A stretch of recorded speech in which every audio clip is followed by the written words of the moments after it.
Hi guys, we're back to start Unit 5 now. Unit 5 ends up being like Unit 3 and Unit 7, one of the really important units in this class.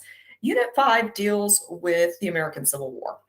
It's kind of broken up into three parts: the causes of the Civil War itself, and then the effects of the Civil War, Reconstruction. So we'll be breaking it up into three videos, and today in this video we're going to talk about sort of the causes of the Civil War, what a period historians like to call the period of sectionalism. When the people of America get more vested in their section or the region in which they live, rather than thinking about the country as a whole. It's safe to assume that most Americans living in the early 19th century tended to identify themselves by their state or by their region before they identified themselves as Americans. And that had actually been quite common from the time the Constitution was signed. Most people identified more with their state than with the whole. But with that said, issues that are going to rise in sectionalism are going to be driven by the presence of slavery in the South. Right after the American Revolution, most northern states began phasing slavery out. Not because they were ardent abolitionists in the late 1700s and early 1800s, or that they thought it was morally wrong. Most of these states just believed that slavery was inconsistent with the principles on which they had fought the American Revolution. For Southerners, they argued that they needed their slaves to rebuild their economy after the Revolution. And then they just never let them go. We talked in one of our earlier videos about the emergence of the Second Great Awakening and about reform movements and how many Northerners become fixated on the idea that slavery is not a political issue, but a moral issue, an issue in which, if it continues, something really bad could happen to the United States. And this drives Southerners to be more defensive. And all of this because Americans, when it comes to America, the personal is political.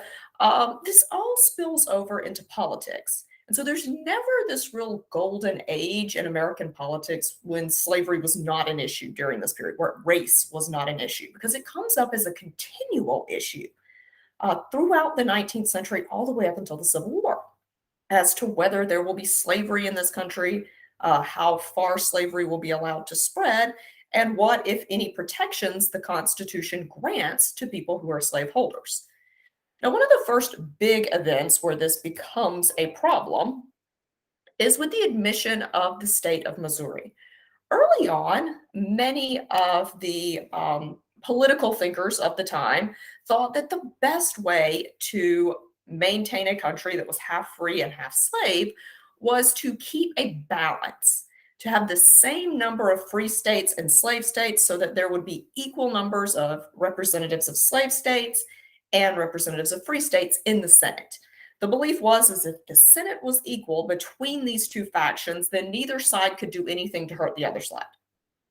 And so early on, our concept of how we are going to make this situation, these two very different economic situations, work for us is by keeping a balance.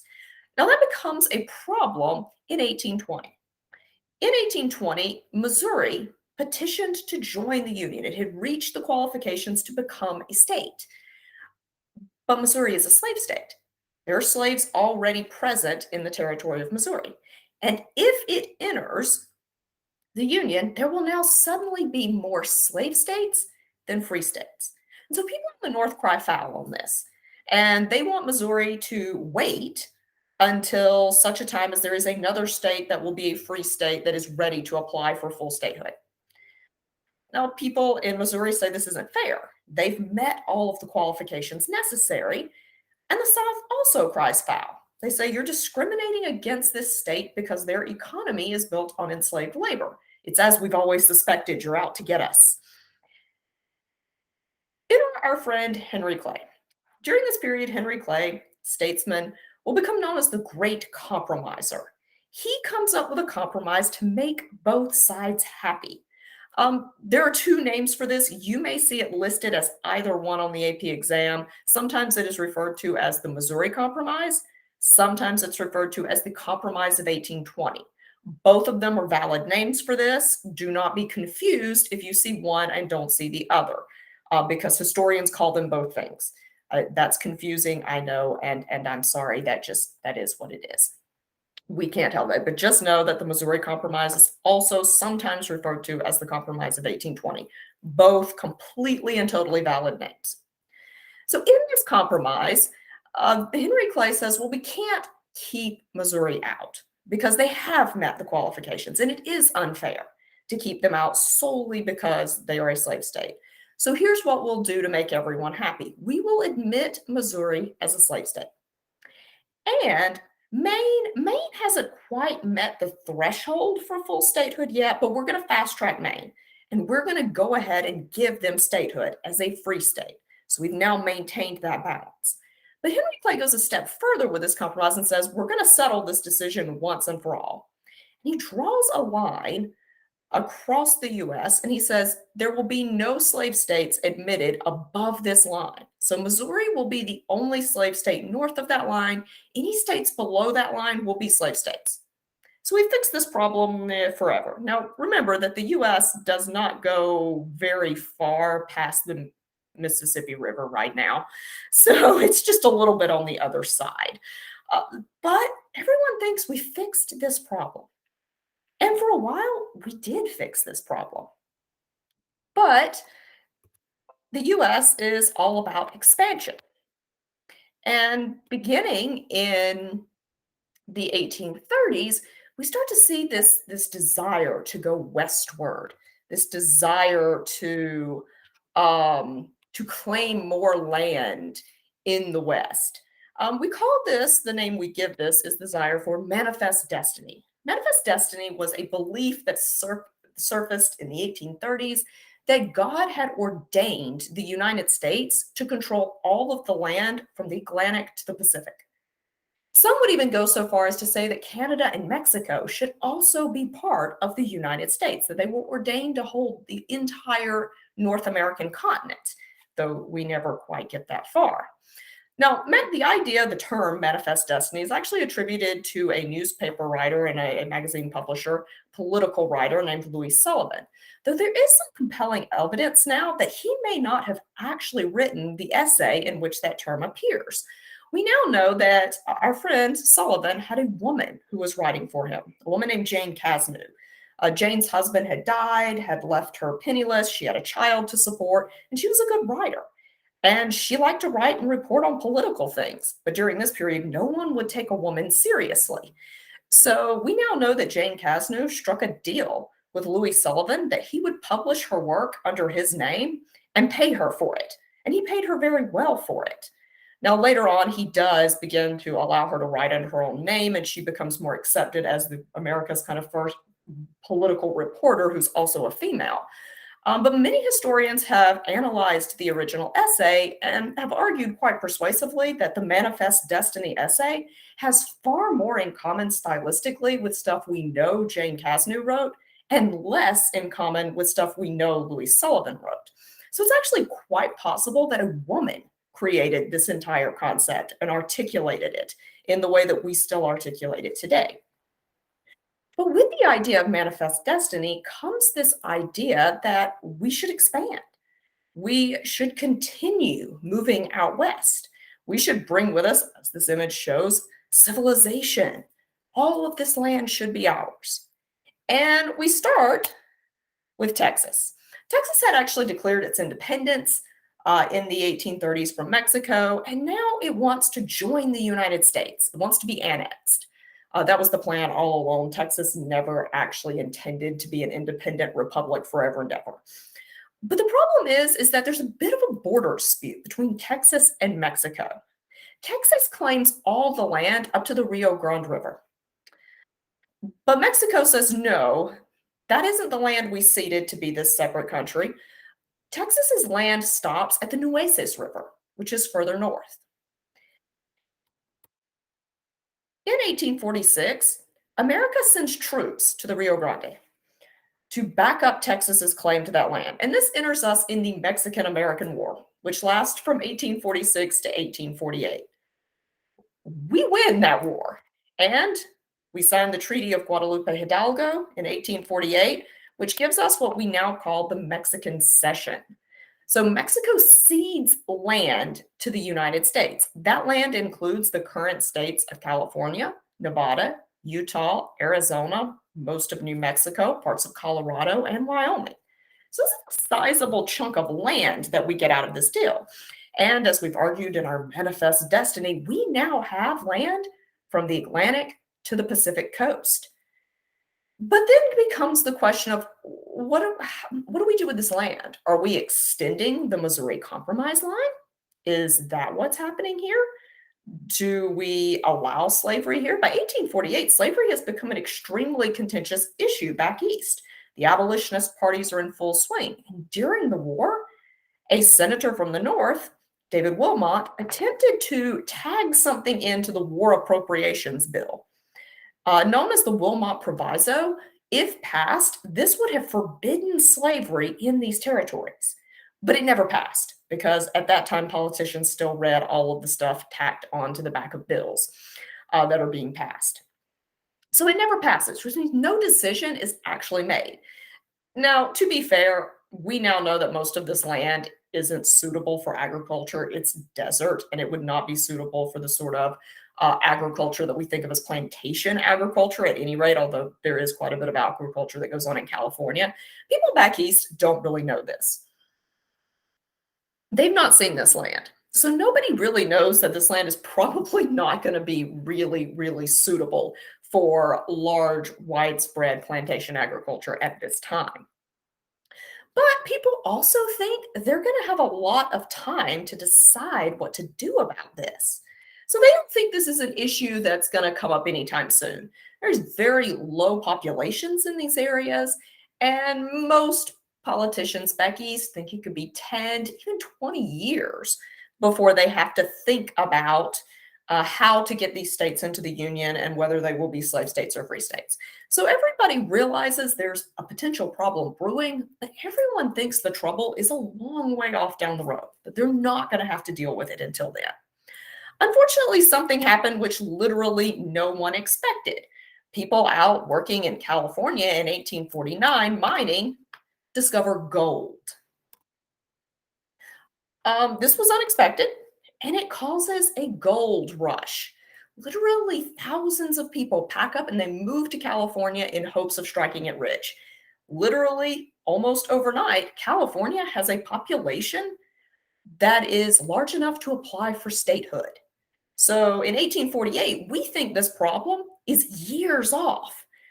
But by 1849, it's a problem that's in our face again, and we have to figure out a way to solve this. Now, California has no slaves there, and so it is petitioning to enter as a free state. But again, that's going to throw off that balance. And Southerners are arguing that California, weirdly, would sit right in the middle of that line, that the Missouri Compromise line would go right across California, so maybe it should be admitted as two states. That doesn't really make the people in California particularly happy. They want to enter as one state. Enter our friend Henry Clay once again to come up with what becomes known as the Compromise of 1850. The Compromise of 1850 has several parts. And it's important to know the big major parts, the four big parts. There's a fifth part, but it isn't really all that important in the grand scheme of things. So what you need to know about this compromise is, first and foremost, it allows California to be admitted to the Union as a free state. So California will be entering the Union as a free state. It also says we're going to go ahead, in case New Mexico and Utah find gold and those populations boom, we're going to go ahead and make provisions for them as well. We are going to allow them to vote.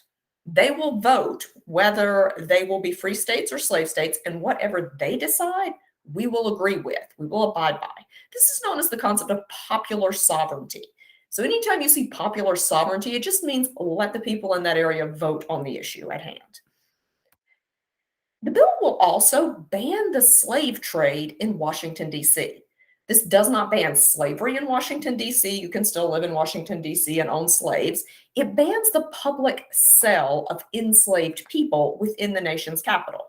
This had been something that even non-abolitionist people wanted for a while. Most of the European countries at this point have banned slavery, including England and France. They don't have slavery anymore. And so people who are coming into the United States, visiting dignitaries for foreign countries, are walking through and they're seeing people being auctioned off. And it's sort of making Americans look bad. Even Southerners have admitted that this makes America look bad. And maybe this shouldn't be something our visiting dignitaries are seeing when they come into this country. But if you're looking at this compromise so far and you're saying to yourself, I don't see much compromise here, you're right. So far, this heavily favors the abolitionist North. After all, once California is admitted, the South will be outnumbered. And potentially, if New Mexico and Utah vote to to be free states, that's even more states outnumbering the South. And we've placed a limit on the slave trade. We are allowing the federal government to limit where property can be sold. So you may be asking yourself, why would the South agree to this? This seems like not much of a compromise. What is the South getting that makes this okay? The South is getting one very important thing: a Fugitive Slave Act. Part of the Compromise of 1850 was the enactment of a federal law, which made it a federal crime to help a slave escape from slavery. So this means that overnight, all of those cool people working on the Underground Railroad have suddenly become federal fugitives.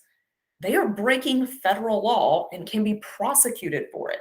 What's more, if a slave catcher comes to your town and asks you personally to help him look for a slave, you can't say no, because saying no under the Fugitive Slave Act means that you've committed a federal crime. Now, this makes people from the South very happy because they know about the Underground Railroad. It's not a secret. Like, people know slaves are escaping and going to the North, and that people are helping them do that. So this is not some sort of deep secret that people in the South are just like, I wonder where all my slaves keep going. They know. But there's not much they can do about it once the slaves are out of their state. But with a federal law making this a federal crime, the federal government will now track down their property and incarcerate those who have helped these people escape. This is huge for the South, and they are willing to sacrifice being outnumbered in Congress to make sure the federal government is returning the people that escape and prosecuting the people who help them.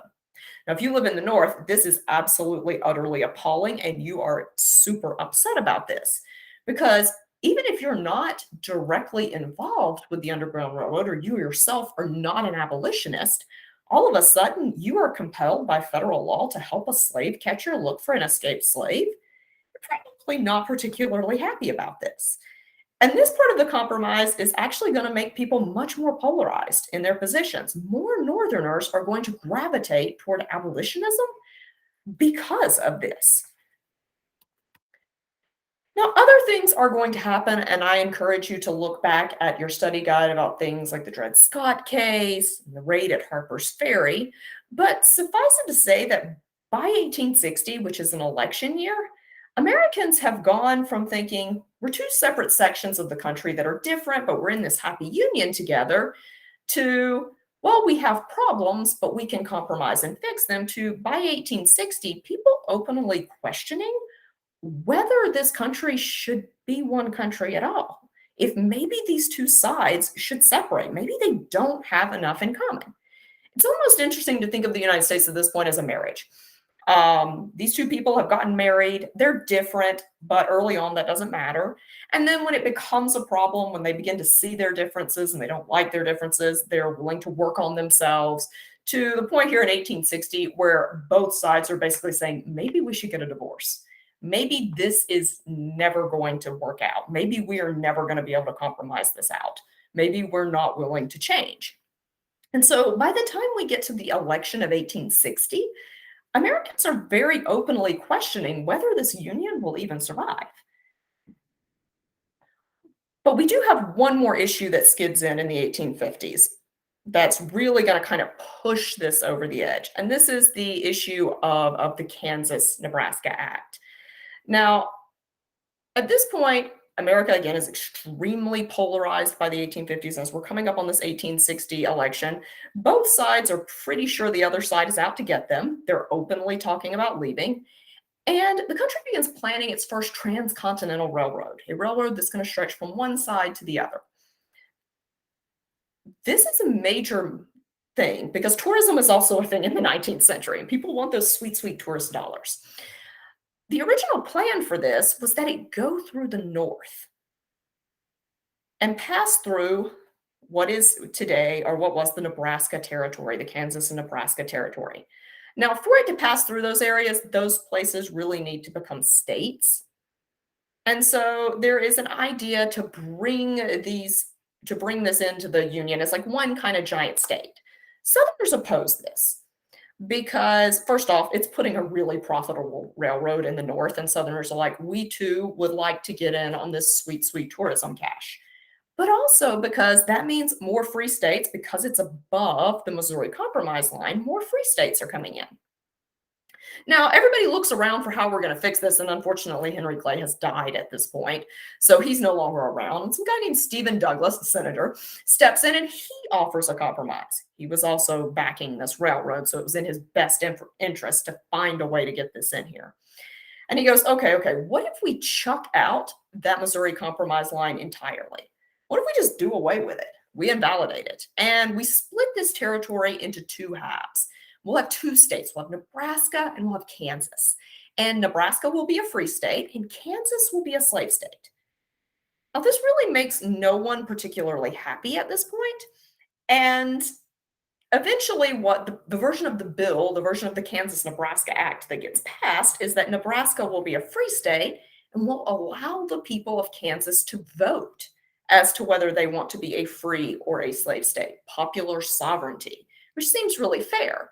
Except that both abolitionist and pro slavery forces flood into Kansas and vote illegally. It's a big dumpster fire that leads to violence. A mini civil war breaks out in Kansas between slaveholders who want a pro slavery Kansas and abolitionists who want an anti slavery Kansas. This ends in again, a small scale civil war, which we call Bleeding Kansas. It also leads to a massive fight within the Senate chamber back east. So it's not something that's isolated. So again, by the time we get to 1860, violence has already broken out in America. Most historians point to Bleeding Kansas as the opening shots of the Civil War. That this is the mini version of the Civil War, and it gives kind of Americans a taste for what the next few years are going to be like. So conflict has already broken out, though we don't call Bleeding Kansas part of the Civil War. It's actually a really good prologue to what's about to happen in the rest of the country. Now, from the time that Jackson took office to 1860, there had actually been only one political party in America, which is kind of weird for us because we think about our two-party system. But America had been a single-party system, the Democratic Party, since Jackson left office. There had only been one real party, and occasionally small parties would pop up, like the Know Nothings, but they wouldn't really make a huge dent. And the presidential campaign would always come down between two Democrats. But that's not what happens in 1860. In 1860, we have two more parties that enter the fray. One, known as the Constitutional Union Party, whose only platform was upholding the Constitution and keeping the Union together. People who supported this particular political party believed that whatever was necessary had to be done to keep the Union together. Because remember, we're already talking about secession long before the election of 1860. Beginning in the mid-1850s, Northerners and Southerners are both talking about succession, about leaving the Union, breaking up the Union. So if you are a supporter of the Constitutional Union Party, you are in favor of doing whatever is necessary to keep these two halves of the country together and keep the Constitution intact. We're also going to see another rival party come up, the Republican Party, not the Republicans of today. Remember, our modern political parties are really modern. They use the same names. They're not the same parties. The Republican Party tends to be an anti-slavery party, and it is skewed toward abolition. During this election, the Republicans are going to front, though, a moderate because they realize they need to appeal to people who are maybe not fully in favor of abolition. So they find a moderate man named Abraham Lincoln to run for them. Lincoln himself did not believe that the country had the power to end slavery in the South, but he did think that the government had the power to regulate it. and to stop it from spreading.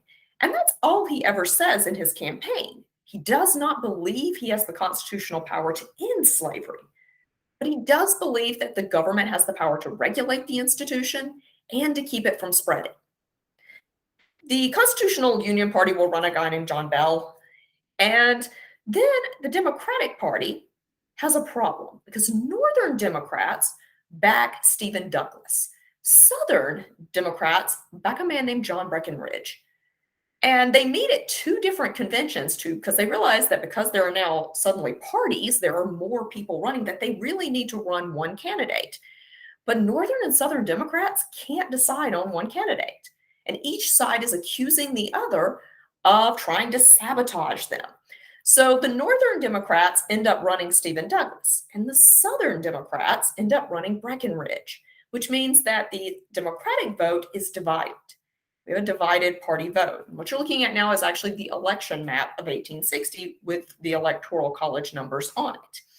So overwhelmingly, we find that pretty much no one voted for Stephen Douglas outside of Missouri and part of New Jersey. So it was not a popular candidate. Bell wins a few of the what we will later call the border states, and Lincoln cleans up in the North because of his wide appeal on the issues of slavery. And Breckinridge takes the South. Now, here's the thing: when the election is tallied, though, and when the Electoral College vote is tallied, Abraham Lincoln wins the election. He becomes the first third-party candidate to win an American election because the Republican Party was the third party at that point. This outrages people in the South because there's one thing about Americans that are always true: we don't understand how the Electoral College works. We have never understood the Electoral College. Southerners cry foul. They cry that there has been some shenanigans with the votes, that somebody has rigged the election in favor of this candidate who is going to end slavery. Remember, Lincoln never said he was going to end slavery. He said he would prevent it from spreading, he would regulate the institution, but he didn't believe he could end it. But Southerners don't care. They argue that there was no way Lincoln could have won because he did not appear on any ballots issued in the South. The South didn't even bother to put his name on the ballots. They only put Douglas and Breckinridge on their ballots. And yet somehow Lincoln still won. Well, the reason that Lincoln won is that the South's white voting population and the Three-Fifths Compromise meant that the South had much lower populations than the North, and therefore much less Electoral College votes than many of these smaller Northern states. But again, Americans don't understand how the Electoral College vote works. So Southerners just roundly believe that the election has been rigged. And within months of this occurring, South Carolina, because it's always South Carolina, meets and votes to secede from the Union. They do this in December of 1860. By 1861, most of the lower South has voted to join them and form the Confederate States of America. So now we are in for a very long Civil War, which we'll be talking about more in our next video.